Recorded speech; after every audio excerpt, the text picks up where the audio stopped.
passe l'artiste. Super, encore un but sensationnel.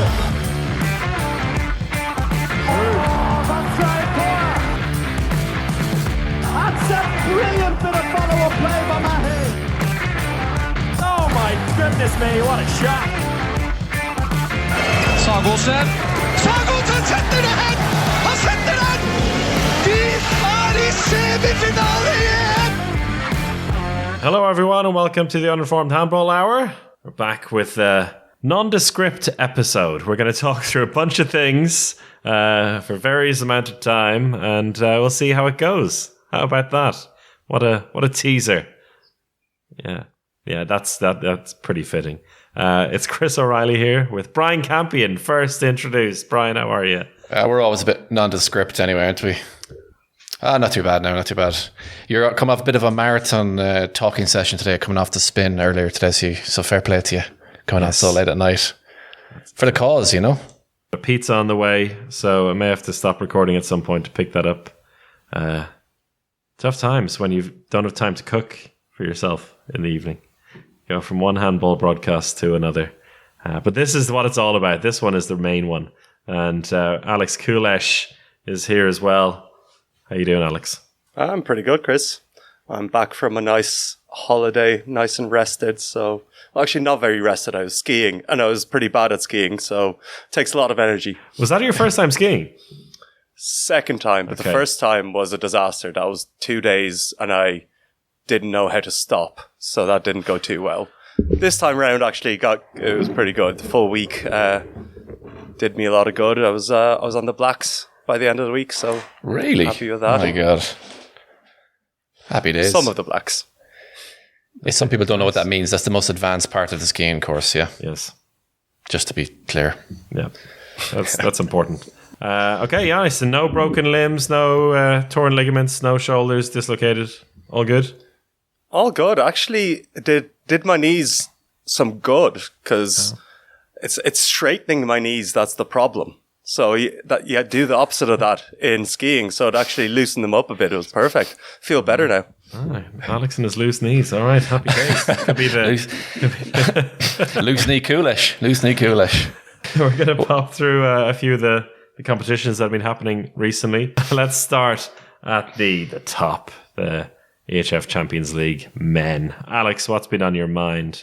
It's been good. The Champions League on the men's side. It's kind of really jumped back into it after World Championship. We've had 2 rounds since our last episode.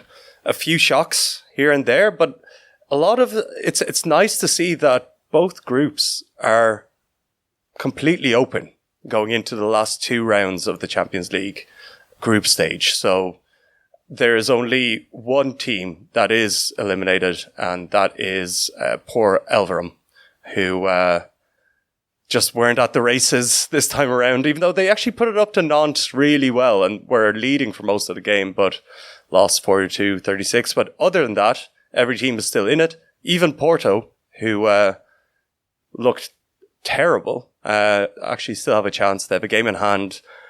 Why did that game against Zagreb get postponed? Zagreb, they had problems with their flight and couldn't make it, and they then wouldn't have made it on time for the game, so they had to postpone it. I think it might have something to do with some sort of strike or something, but it was definitely an issue with their flight. Okay. It's such a Zagreb issue. Yeah, paid some pilot off to say that the engine wasn't working on the plane, because they weren't quite ready for the game. But a game I was at, which I was very impressive. That you remember the last time I went to Magdeburg and I had the lovely situation with the taxi man. Didn't see him again this time, unfortunately. I was looking out for him. I purposely went down the whole taxi rank hoping I'd see him again, but didn't run into him. But the last time I was in Magdeburg, I witnessed Magdeburg get absolutely spanked by PSG, and safe to say, their 32-25 win over Veszprém, they look like a completely different team in person, because just going on. Also, the atmosphere in the arena was really, really good. And you have to say, Kai Smits, when you think back to when we interviewed him before the Euro and people didn't know who he really was and how much he's established himself as an absolute baller. He is becoming, and he needed to become as well, an absolute motor for this Magdeburg team. And he really showed up and scored some really, really important goals in the second half. And his goals in the second half really kind of put Veszprém to bed. Not literally, but metaphorically to bed. And Veszprém just kind of felt like they kind of lost their mojo in the second half, kind of just faded away. And I'm not quite saying it's worrying times for Veszprém, because they do have Nedim Malik coming in. He's not going to be able to play though until the knockout rounds. Is that correct? I think so. Yeah, I think you're right. Yeah, and I think he'll be a big morale boost when he does come in, because he does offer a lot, obviously, from the right back position, which they did obviously do struggle with now with their Egyptian star out missing. Yaya Omar. Yaya Omar, that's him. I can't believe of all the players whose name you've forgotten, it's the man who for 5 years in a row you were touting as the next big thing, and friend of the podcast, Yaya Omar. I forgot how old I was the other day, so it's a very common occurrence to me. So don't take offense to it, Yaya. I had to quickly add up how old I was. Kai Smits has been a revelation, but a revelation that we all knew. We knew that was going to happen. Anytime he got a chance to play, he did this. He did this for Netherlands. He's averaged 8.2 goals per game since Magnussen's injury. It's insane. He got 12 on the weekend in Bundesliga as well. He's just banging them in, and he's just he's a machine. Magdeburg are probably, they had to make a decision. Magnussen or Smits, one of them had to go, but Smits going to Flensburg next season is going to be a big boost to them, I think. And Magdeburg, with that win over Veszprém, actually leapfrogged them in the standings. So right now, Magdeburg are in second place on 16 points. PSG are top with 20, and they seem like they'll take that top spot. Veszprém now down in third place on 60 points as well, but a slightly worse goal difference.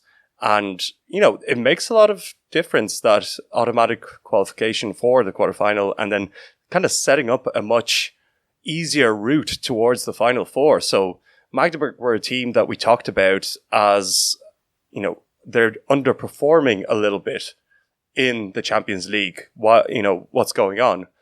And they got two huge injuries, Magnussen and Saugstrup, but they've jumped right back in. They signed Oscar Bergendahl, which I think was a huge, huge coup for them. I think he's really a direct replacement for Saugstrup as you can get. And if anything, he bolsters their defense.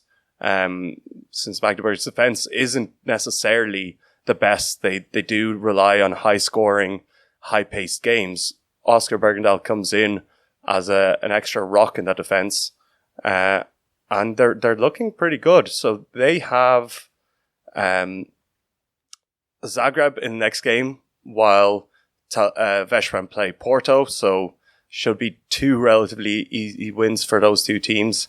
But then it's Magdeburg have Bucuresti in the last round, while Veszprém will have to beat PSG to qualify. So that puts Magdeburg in a really good position in that group.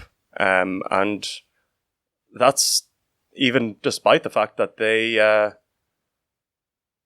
lost their players and lost to Wisla Plock in the round before out of nowhere. So I think looking good for Magdeburg. And I think it's going to be Porto's cup final though, so I wouldn't completely count Porto just out yet. I think they have a slight boost coming in after that World Championship, where they seem to lost form beforehand, but seem to be playing slightly better this time or this side of the World Championship. So it is going to be interesting to see that, because Porto really have their backs against the wall and they need to win, whereas Veszprém seem to be in a bit of a slump. So it's definitely very interesting stuff. Can I just mention on the Magdeburg thing? Remember when we did the midterm reports, right? Just before Christmas, and we had Magdeburg as, Brian, you had them as a C+, Alex a C, and I had them on a B-. And now it looks like they're going straight through to the quarterfinals, despite losing two of their best players. I think that speaks more about Veszprém's drop in form than okay, Magdeburg have been good, but Veszprem have looked really lost without a right back. And Zoran Ilic, he's young, he's talented, but he's not at the level. I think Remili definitely fills that gap in a fantastic way. It'll be perfect for them, I think. But they might have to go through a playoff and then face one of the top teams in the quarterfinals. So, and they are coming up. If they do go into a playoff, they'll likely play Barca or Kielce in that other quarterfinal. So, yeah, it could be a tough road for Veszprem. Not only that, but you have to look at the potential playoff match for them as well. If they finish third in the group, then they'll face sixth in the other group. At the moment, it's Aalborg, but it could, and that would be maybe even a bigger pain in the arse for them, could be Szeged. And we know, no matter how bad Szeged are, they find a way to beat Veszprem. Yeah, and especially now. Yeah, they beat Kiel, right? Yeah. That's 36-33 against Kiel. That was, again, kind of out of nowhere. It's a classic Kiel result, I would say, at this point. The way they've played the Champions League this season, that's not a huge surprise happening for them. But yeah, another big step forward for Szeged, considering I saw them the week previous where they were beaten by Aalborg and pretty comfortably beaten as well. They looked like they didn't really have much to show, but yeah, the next week they come out and beat Kiel. Is there anything else on Group A you want to talk about before we talk about those teams in Group B? GOG? GOG, we'll talk about them a little bit later as well after their Danish Cup final win. But yeah, GOG are just leave it for a little bit. They beat Veszprem in round 11. That was a pretty incredible performance, and yeah, again, I'll gush over them a lot more, but Emil Madsen, who is Denmark's 5th best right back, behind Gisel, Kirkelucke, Jakob Lassen and Mads Hoxer, doesn't even get a sniff at the second Danish team that was announced for the Euro Cup. He's the 4th top scorer in the Champions League with 70 goals, and he scored 8 from 8 in that game against Veszprem. Veszprem looked, again, when Veszprem go into we rely on Peter Nenadic mode, it just gets ugly. So I think they need to get Remili in there as soon as possible. But we will speak about GOG a bit later. I don't want to keep talking about the Veszprem Magdeburg game, but when you're in the arena, it does feel a little bit different to see what you're watching sometimes as well. And one thing which I really noticed was how nimble the Magdeburg backcourt looked and how cumbersome some of the Veszprem players looked. And Peter Nenadic, one of them, sometimes it looks like he just learned how to run or something. I don't know. It was really bizarre sometimes, and you're just looking at him sometimes thinking this is one of our top athletes, but he somehow managed to get it done. Also, Manuel Strelec looked like he had a hip replacement the way he was running up the court. I mean, I think it's exaggerated because you're playing against probably one of the most mobile teams in world handball in Magdeburg, how quickly and how nimble they play. But it was interesting to see in person how I was coming away from it thinking, yeah, these Veszprem guys look a little bit slow. But Szeged back to life with that win against Kiel. They lost to Aalborg, so I don't know if I fully believe it. The win against Kiel, again, I would, as you said, Chris, put it down to more Kiel being bad and Niklas Landin being bad. So it seems like when Landin has had quite a lot of games where he just doesn't show up this season. And I think that kind of mirrors Kiel's form in the Champions League. He had 0 saves from 13 shots, didn't play the game after that. And yeah, without Landin, Kiel they seem very beatable. And yeah, I don't really think it was an outstanding game from Szeged in a sense. It was was a nice balanced game at least. And our boy Miklas Rosta, budget Banhidi, is becoming the real life Banhidi. He is. It's like he's had a glow up. He's still very young. He's booked himself a move to Dino Bucharest next season as well. But he was very good in that game. 5 goals for him. But do you see Szeged doing anything in this competition? Do you see this kind of, okay, we're Szeged, we're actually good enough, so we'll win the important games? If they do end up finishing 6th in the group and then face Veszprem in the playoff, then yes, I do see them managing it. Yeah, look, I think with them, it's so hard to know whether they are, the real deal after a result like this. It's a really good sign, and seeing players like Borat Machkovchik, all of a sudden shooting as well. One of the goals he scored was incredible, and it was like a blast from the past. But they have the tools they need now. They have the squad to play their certain style of handball, which still is very much, it's going to be speedy playmaker and then big boys shooting in the backcourt. That's not going to change. It's whether it works on a given day, which is important. I think the key thing is the line players for them.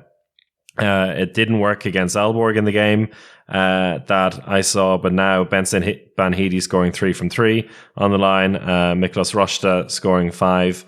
And yeah, talked about Rosta. He was great in the World Championship as well. Another one of those line players who is taking penalties these days.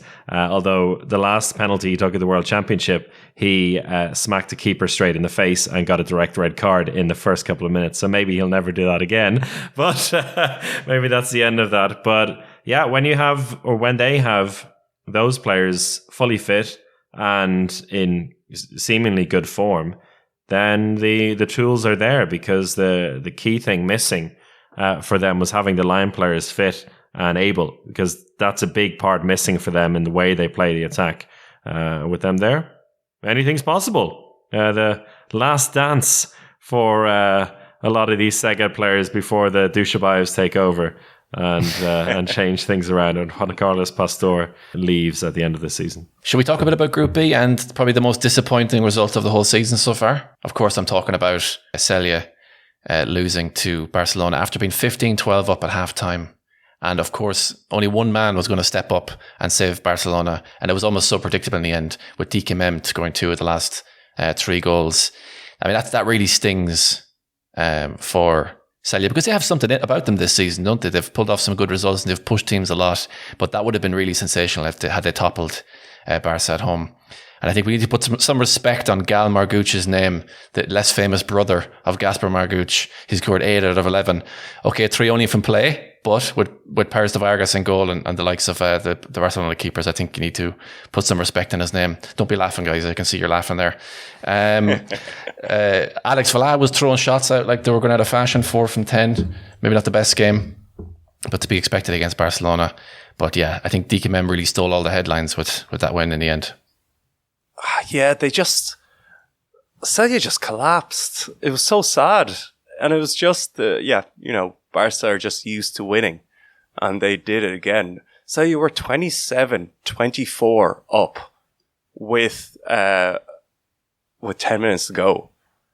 And Alex Vla, who's become a superstar, he's now signed for Aalborg. Interesting signing that I wasn't quite expecting Vla to land there.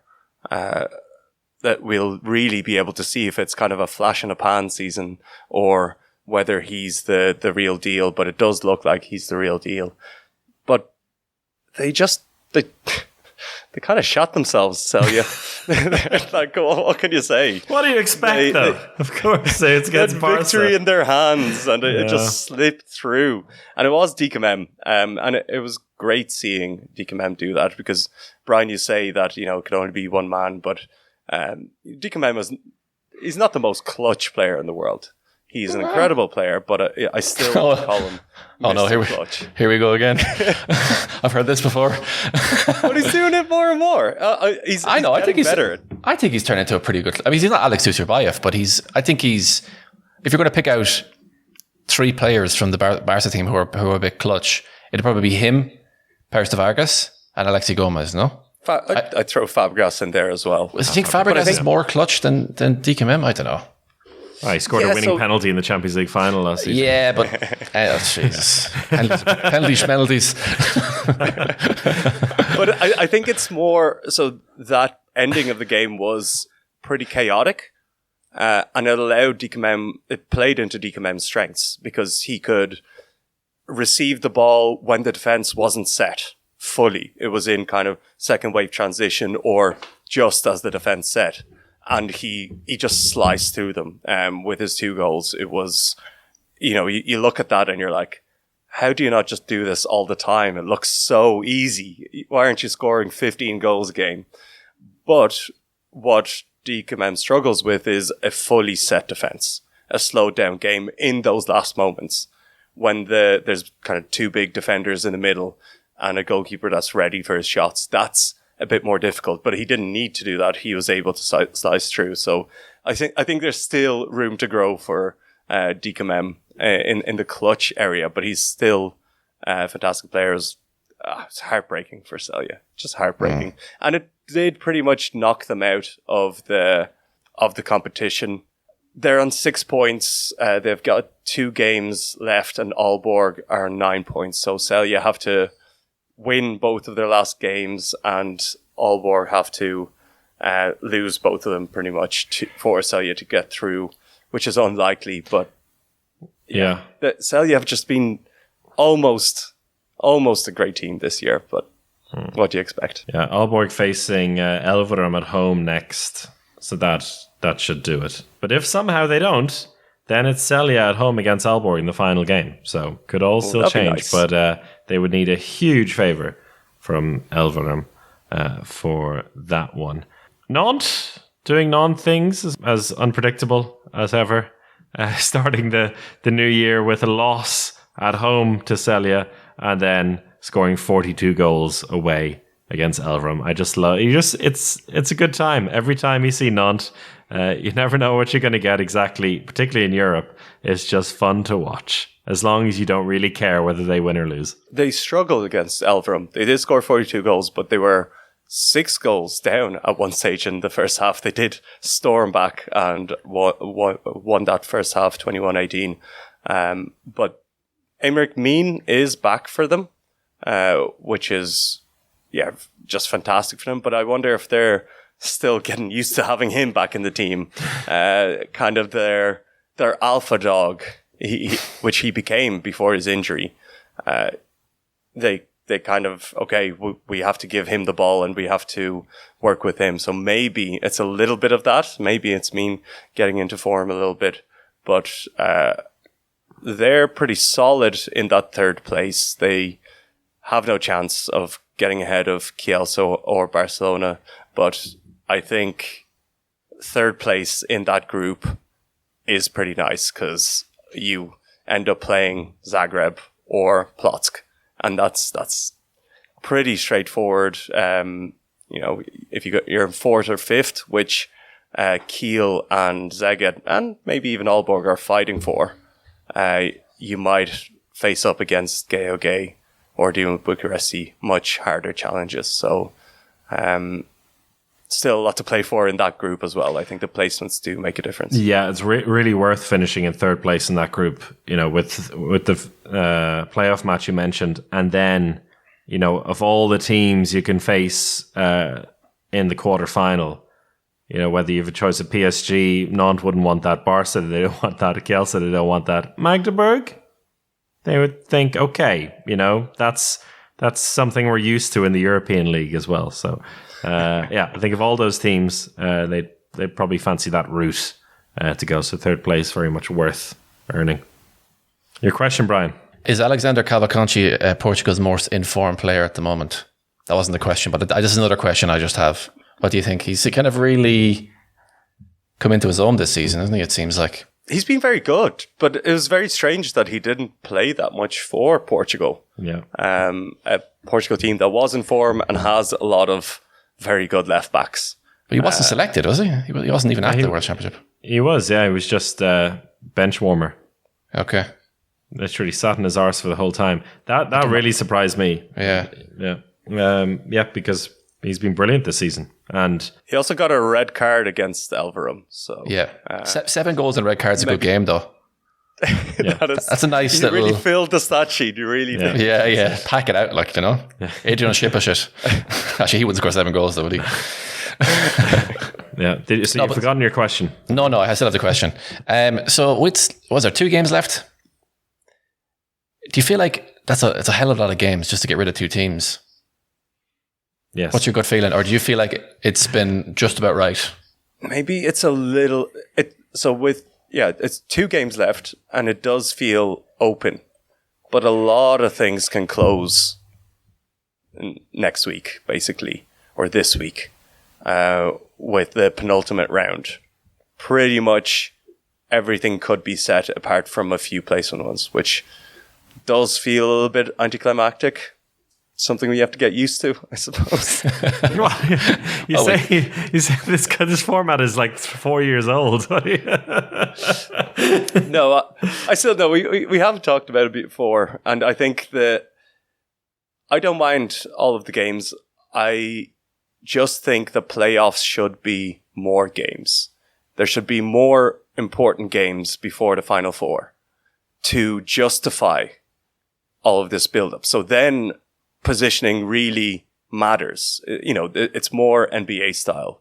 That's fair. But the fact that, you know, the top teams qualify and they get one home game in the playoff, that where, you know, Barcelona, they're going to win the group and have one fantastic game where they'll pack out the Palau. It's going to be exciting. It's going to be a real event. And then that's all they get from this Champions League that's been on for a season and they've played so many games. Then they get the Final Four in Cologne, which is its own event. That's fantastic. But you got to give, you know, maybe give teams home advantage, play 3 legs for the playoffs and the quarterfinals. So you really get these really high value games, get a lot more of them. That becomes a spectacle because, as you said, it does kind of peter down. And then we get a few of these fantastic games that are just to the death, and then it's done. Because you do feel for the teams a little bit who would finish top of their group and then somehow mess it up in the quarterfinal and get knocked out. And you think, you had all that slog at the season, and then you just have 1 bad quarter, or 2 bad games overall, and then that's it then. Whereas you maybe had a few more knockout matches in the lead up to that. Yeah, it might feel like it has a bit more worth to it, but yeah. What do you think, Chris? Are we scrapping the whole thing? I just think, like, if you use the example of like the 3 legs for Barca, right? Let's say they're facing GOG in the quarterfinal, they won't need a 3rd game, so it doesn't really matter. They'll win the 2 games anyway. But in some cases it's I think a bit more relevant, and it would be nicer to have more knockout games, because I had a similar thought today, because the next game in this competition I'll be commentating will be the knockout rounds, and then I've only got like 2 of those, and then it's over. It's Cologne. But then you need more teams in the competition. Yeah. And that's a whole other discussion, which we've done many times. They love it, though. They love it. We'll save that for the summer, maybe, when we have the group phase draw. But I would say keep the same amount of teams, then just they all go through to the playoffs, and you get the benefit of finishing towards the top is that you get 2 home games if it comes to that. All the way through. Could you imagine that people would be so irritated if everyone goes through? Yeah. No, because I'm pretty sure when that happened with the COVID season, and they put everyone through, and then we got pissed off because Zagreb were there, and then they couldn't even fulfill the fixture against Flensburg because of COVID. Yeah. Maybe you put No, I'm overcooking this, over egging the pudding. I was like, I'll put the first team all the way through, then the bottom two teams play against each other to be able to play that team. So you still get one team knocked out, then you get an extra knockout game between the worst teams. An extra knockout game between Elverum and Zagreb. That's what we need. I think if you finish top of your group, you get a mystery player for the knockout round. So you don't know who it is. You get this mystery box player who's drafted in. A player who maybe retired maybe 1 or 2 years ago and they get drafted in. Kim Anderson? Whoa! And if you're sixth, you lose one of your players and a fan has to play with you. Nightmare. And you have to play him. That's pretty entertainment now. Anyway, what position would you put a random fan on your team if you had to? Oh, it has to be in the wing, though. Left wing. Yeah. Has to be left wing, yeah. Left wing. Yeah. Or is the second... No, it was a second line player in a 7v6. 7 versus 6, they would just get in the way. They'd get in the way too much. Has to be the left wing. Yeah. It'd be sensational some season, though, when they've actually a good handball player who just gets in and then they actually sign him up then after the season. Has an absolute sensational. It'd be like America's Got Talent or something. It'd be class. Well, that's like, have you ever seen Dream Team? You know, the football show? It was about Harchester United. And there was that whole story arc with the guy who was like giving abuse on the stands. So they're like, oh, in a preseason friendly. So they're like, yeah, you come in and show us what you can do. And he scores a goal. And then he gets a contract. And then, he ends up becoming the whole, like the chairman of the board or something. Jeez, yeah. Yeah. So you're saying I'm onto something. Anyway, yeah, you're onto something, Brian. This is a whole other episode of fantasy rules for the sport. Champions League. One question for you before we go really quick. But who's going to finish 6th in Group A? Zagreb, Płock, or Porto? Zagreb. Right. Because I believe in the power of Timur Debirov. You're probably right, actually. That's a tough one. I'm going to say Płock. What are Płock's last 2 games they're playing against? At home to PSG and away to Porto. To Porto, they could win. That's really tough. Yeah. I'll probably say it. I'll stick with Zagreb for the old heads, the old Champions League heads that are in there. We'll get it done. I'll go for Płock then. Moving on, Women's Champions League. Brian, you've seen the most of it. You've been to a lot of Women's Champions League games recently. I'm just trying to remember which ones I was at. But the Women's Champions League, the group stage has finished. There was a pretty dramatic last day. It sealed a few fates. While you remember what games you went to, Brian, maybe I'll talk through what happened on the last day, especially in Group A. That was where the drama really happened on the last day. So CSM Bucharest were actually top in first place going into that last round. Vipers behind them, and at the bottom, Krim were on 10 points and looking like they were out. So Krim were playing CSM Bucharest.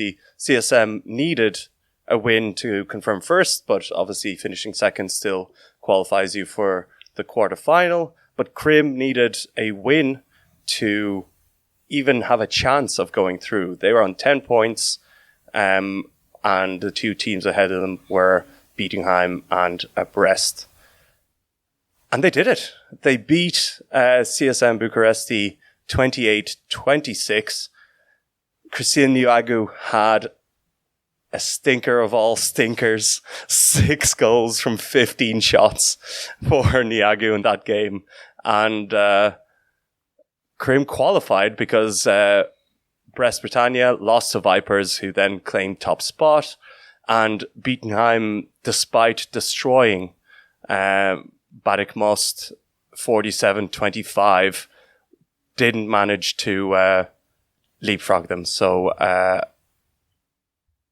big for Krim, bad for Bucharesti, but they do go through anyway to that quarterfinal. So see, drama can happen in these types of group stages, right? Yeah, and I think a big takeaway for me from this is Bietigheim finishing in 7th place, because we had a check-in early in the competition, and we were so impressed with how strong Bietigheim were at the start of the season.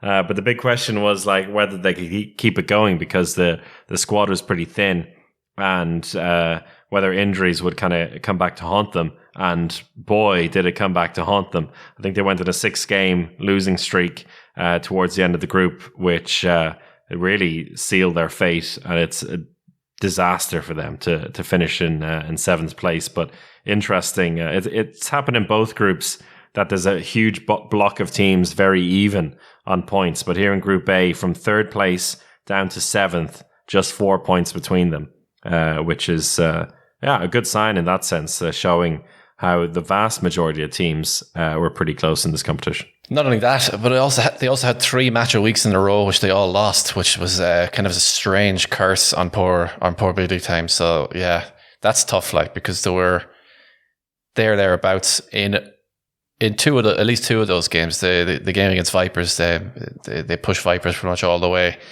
It was a bit nip and tuck at home against Bucharesti, but then maybe, they really faded late in that second half against FTC. I was at that game. I remember. And, that's a tough out season for them, because when you think back, as you said, Chris, earlier in the season, when they went on that run, you're thinking, there's a new horse in town? No, a new, what's the phrase? I have to be careful what I'm saying here. And there's a new team in town. Sheriff. A new sheriff. Is the one you're looking for. Yes, who sits on the horse.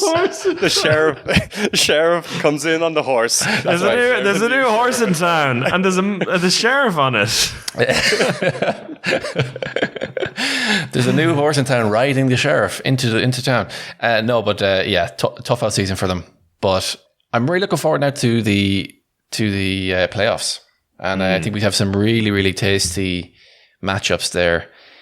I'm not sure. I'm looking at them here. We've Krim versus CS Rapid Bucharesti, Brest versus Team Esbjerg, Storhamar versus Odense, and Budućnost versus FTC.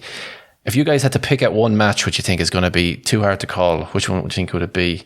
Strangely enough, I think knowing FTC, I think it might be FTC Budućnost for some reason. Knowing how difficult they make life for themselves sometimes, there could be that one. But also I think Brest and Team Esbjerg is also quite good.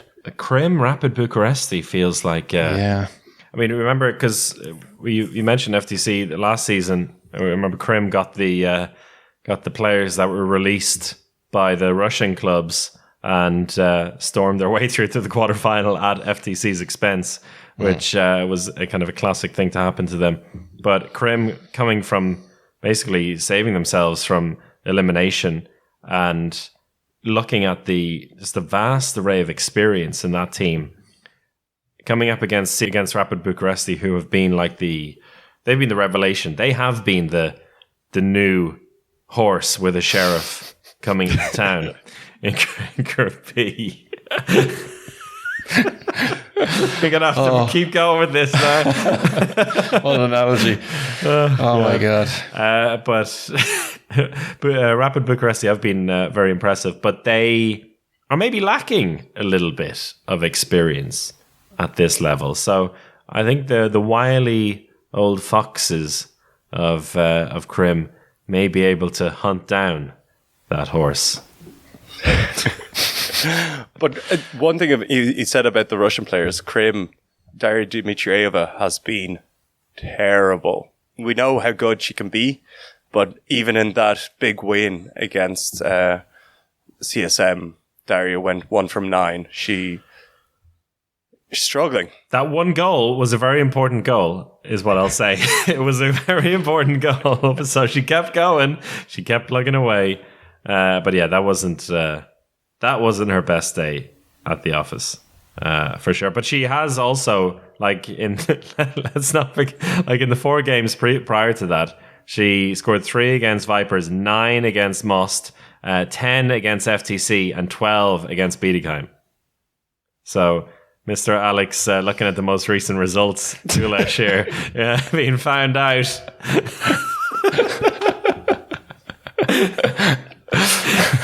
It was the last two. The 3-goal performance was also bad. Yeah, but come on, 3 from like 8 or something. Yeah, but right? 31 goals in 3 games before that. Let's give her a break, Alex, shall we? I know, high standards for the Russian High players. standards. Expect a lot from Dmitriev. She's one of my favorite players. You're always tough on the Russians anyway, aren't you? Yeah, I am. Yeah, in Group B as well, there was a big game at the end as well, and that was Gjør beating Team Esbjerg to seal that second position in the group and push Esbjerg down into the playoffs. So Esbjerg are they're probably too good to be in the playoffs for me, and they're playing a Brest team that have been so impressive for many years, but just don't look the same this year. And when you asked that question, Brian, that game immediately shot to mind, because that, to me, that's almost a Final Four game. It could easily be that if you're just look at it at a glance. But with the way Brest have performed this season, I think it will be an easy win for Esbjerg. But it still interests me, and I think that'll be a good one. Gjør beat Esbjerg 31-29 in that decisive game. And Henny Reistad, who has been terrible in this competition, went 2 from 8. Alex, what are you talking about? Based on the last game's performance, she has been... No, of course. I wouldn't be totally... I wouldn't hang out my boots. Jeez, I can't think of any phrases today. Any idioms at all. I wouldn't totally give up on Brest just yet. So at the moments I saw them this season, they definitely have a big fight about them. And the only games they really kind of got snowballed in were perhaps the 2 games against Vipers, or maybe that earlier game in the season against CSM Bucharest. But the rest of the games, they were really in all of them, and some of them lost them really, really narrowly.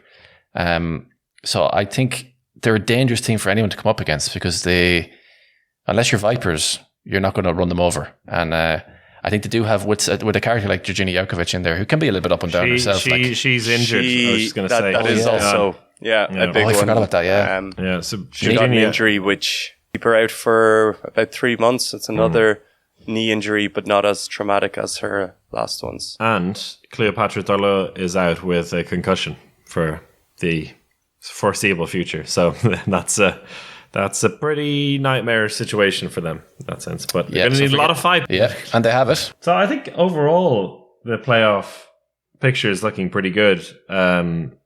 Storhamar Odense, I think, is maybe the clearest one there in favour of Odense. Storhamar, I think, are going to be counting their lucky stars. They weren't in Group A. Otherwise, I don't think they would have been at this stage.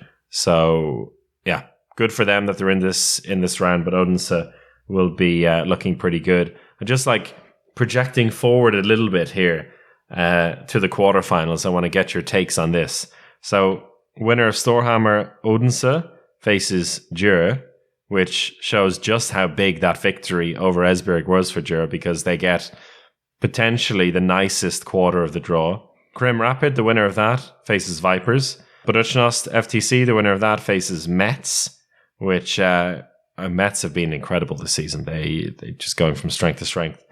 But this is the standout quarter of the draw for me. The winner of Brest Esbjerg, so let's say Esbjerg are the favourites there, against CSM Bucharesti. Esbjerg against CSM, Henny Reistad against Niagu, and all the other stars. That is a quarter-final worth watching out for. Lining up really nicely. Yeah. I think there's a lot of great games to come, and no clear favourite like we always have with Gjør. Or Vipers, you know, 2-time reigning champions Vipers. But what makes Metz so good this season? What has impressed you about them? I think the goalkeeper duo has been really good. 2 kind of rising stars for the French national team. Camille Despouzet and Hadidou Sakho, both really good. And then it's what a backcourt with Bruna Cipolla in there alongside Louise Borgard, and you have Christina Jorgensen in there, who has come to life. 62 goals. She's found kind of prolific scoring that we hadn't really seen from her at national team level. And Chloe Valentini as well has been brilliant out on the left wing. I think she also has 62 goals. So they just look like a really solid outfit. They had like 2 seasons where it was a bit of transition for the team. It was completely rebuilt basically from the bottom up by Emmanuel Mayanad. We saw them close to the top last season, but now it seems like everything is just where it needs to be, and everyone looking pretty fit as well, on the line as well. Bouktit, is that how you say her name? I hope so. Sarah Bouktit, really brilliant as well. So yeah, just a bunch of really good players. They're athletic, they're smart, brilliant confidence, playing good handball. I don't know what the secret is, but it looks good. I just personally like the kind of mix between experienced players and younger players in it. And I think there's a balance you get when you get that right. And with a team like Metz, with a good handball club like Metz, I think it's a dangerous mix. And I love in your commentary also, Chris, how you really go for the Buna Jibaula. I did notice that. That's for Marcio. That's Marcio Menino's teachings. You know. Yeah, yes. He goes. He's giving me all the knowledge I need for Brazilian players. But you're going to win the whole thing anyway, right? Yeah, of course. Anyway, moving on. On that, I think we joked about it. We joked about it, but Amandine Lenoir is back. Yeah. Yes, because Solberg is pregnant and Amandine Lenoir, well, she's back in goal. So why not? What a story that'll be, and not surprising in the slightest. How long was she out in total? Only this season. Yeah. So in terms of a bit of ring rust, like I think probably not that much of it for a goalkeeper like that. You can pretty much slot straight back in, can't you? Yeah. She's been a goalkeeper coach. She's probably she's been on the court. Yeah. I mean, we saw with France at the Euro how active she was as well. Like she was definitely doing a little bit of training as well, I'd say. Arpad Sterback vibes, isn't it? Yeah, except without the limp. Danish Cup, Alex. You were watching the whole thing? Danish Cup. I did say I was going to gush about GOG, and I'm going to do it again because those boys are just fantastic. I did watch just the 2 GOG games, and I got full confirmation that it can be either GOG or GOG. So both is right. Choose what you will. What do you prefer? I'll stick. Yeah. I like GOG. Yeah. I like GOG. It has a nice ring to it. GOG sounds like you don't know what you're talking about. Sounds like something else. Anyway, tell us why you like it. What you liked in this season anyway.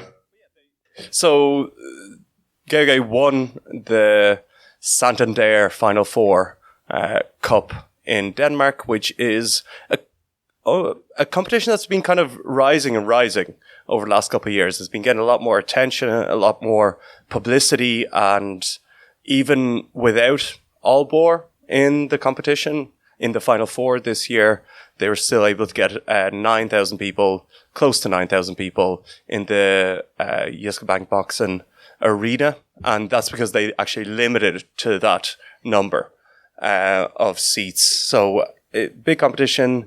It was in the semi-final, GOG played Björn Borg Silkeborg, and in the other semi-final, Skjern played Ribe Esbjerg.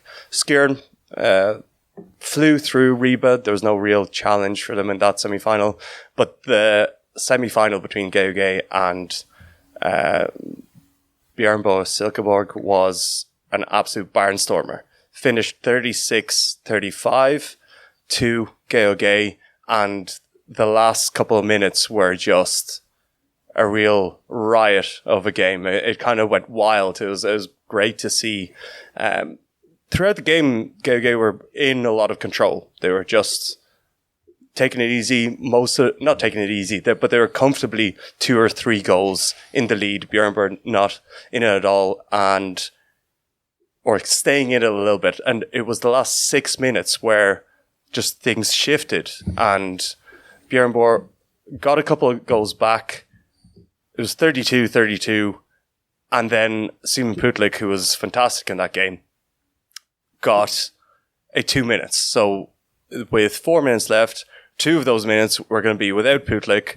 They were level on score, and it looked like GOG were about to throw it away.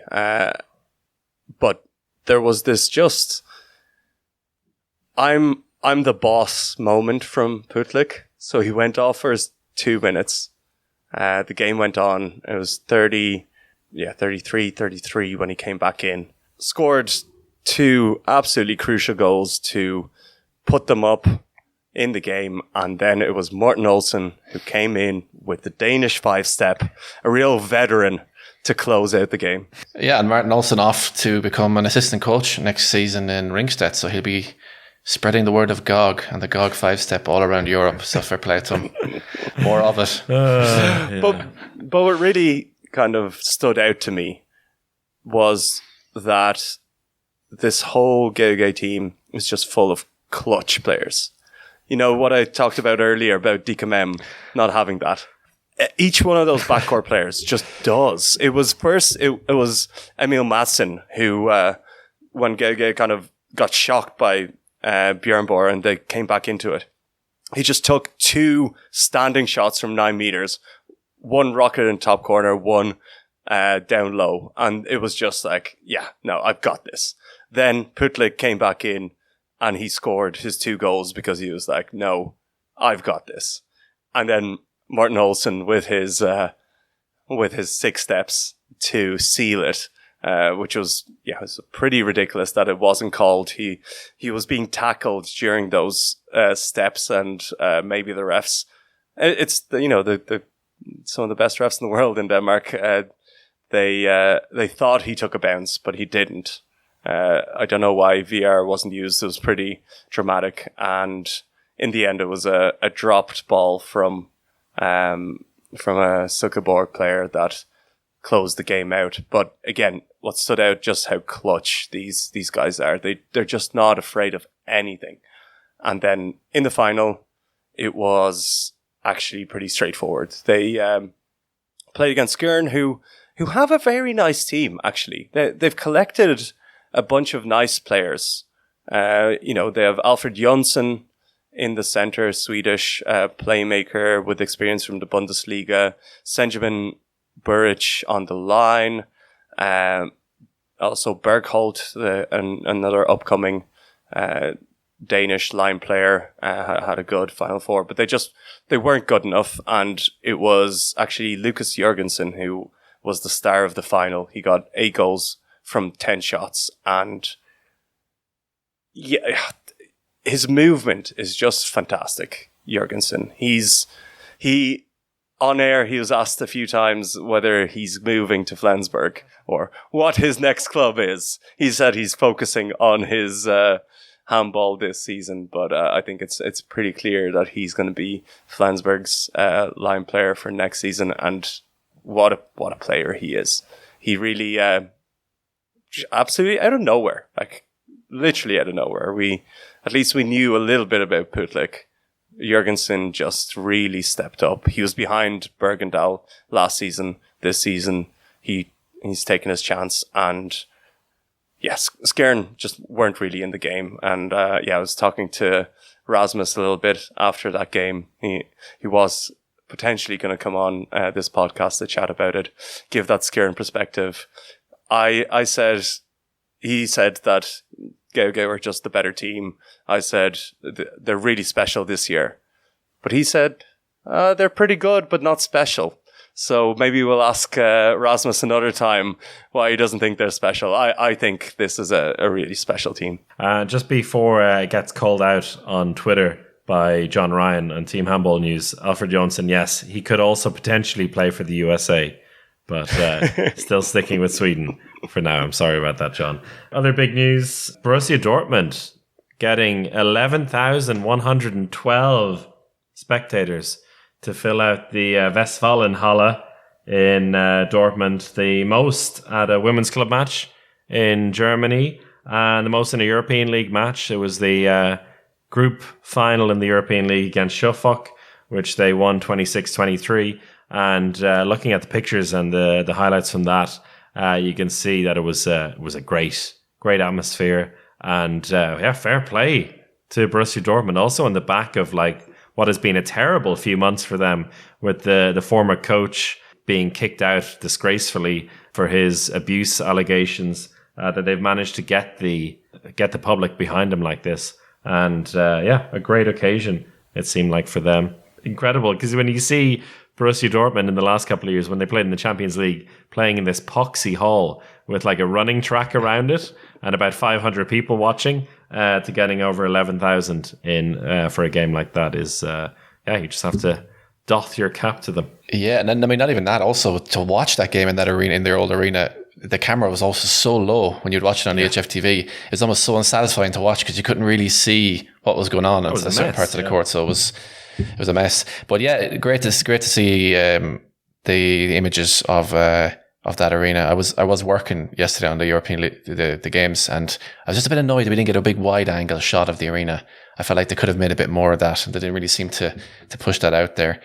But an incredible number of spectators. Shame the game didn't mean something. I mean, it did mean something, but they wanted to finish top of the group. But shame there wasn't like their progression on the line, as it were, because they were going to finish first or second regardless. But yeah, good to see it. I mean, and going on with the scandal, things are bad as well when the football fans get involved to put pressure on the handball team to get rid of your man. So it's a big deal when that happens.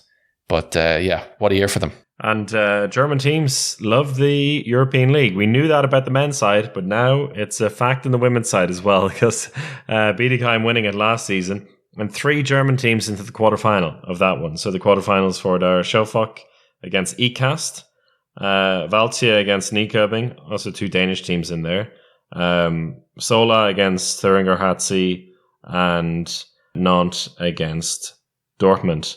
There's only 2 German teams in there. I don't know where I got 3 from. Yeah. I was trying to count them. I was like, what's wrong with my brain? I still love it. Still 2 German teams equals loving the European League.